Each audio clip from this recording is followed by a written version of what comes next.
नाट्यरसिक हो कैलासवासी अर्चना भास्कर वैद्य यांच्या स्मरणार्थ आमचे मामा म्हणजे पांडुरंग नाईक यांच्याकडून आमचे संगीतचा उत्कृष्ट हार्मोनियम वादक पप्पू घाडगावकर, उत्कृष्ट तालरक्षक संतोष कुळदुवेकर, उत्कृष्ट पकवाजवादक मनीष नेसली या तिघांच्या कलाकारांसाठी 100 रुपयाचं पारितोषिक आहे. त्याचप्रमाणे या महाविष्णूच्याही चरणी 100 रुपयाचं धनपुष्प अर्पण केलंय. जय संतोष माता दशावतार नाट्यमंडळाच्या वतीनं परमपूज्य आमचे गुरुदेव भास्कर वैद्यांच्या आशीर्वादानं या बक्षिसाला आनंदाने स्वीकार करतो.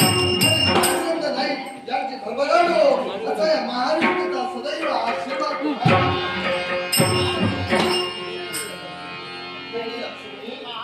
एक गोष्ट विसरतेस, त्याला धर्मकार्य म्हणतात.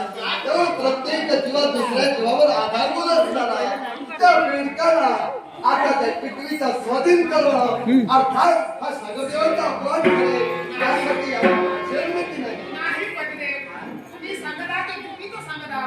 मी जर तुमच्या जागी असते ना तर त्या पृथ्वीच्या बाजूला मी न्याय दिला असता. कारण तिच्या भावना मला कळत नाही. ती सुद्धा एक लक्ष्मी आहे. तिला जे काय दुःख झालंय ना ते दुःख तुम्हाला लक्ष्मी म्हणून सांगते पृथ्वीची बाजू काही हा चुकीची नारायणदांचा हे शब्द मुलामुखातून निघताय. कारण प्रत्येक नररूपात ज्याप्रमाणे नारायण वास करतोय त्याचप्रमाणे प्रत्येक नारी रूपात लक्ष्मी देवी तू वास करते. याचा अर्थ असा नव्हे आज जर का त्या पृथ्वीची अंडी तुला पुनच्छा दिली असेल म्हणजे विश्वात खणलेली पृथ्वी पुनच्छा करली असेल तुम्हाला कुठेतरी काय करायला आता बरोबर नाही ना आता हे चुकीचं आहे. कसं झालं माहिती? काय झालं?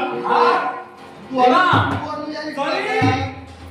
तू अनुयायी कोणाचा? अनुयायी तू झाड. कपट कारस्थान कोण करतं? तू आणि मी. विश्वाचे सूत्रधार कोण? आम्ही दोघं. मग आई काय करतोय? कसं माहिती आहे का? मला सांग. आता तू म्हणाला पृथ्वीला न्याय द्यायला पाहिजे आई पण म्हणाली.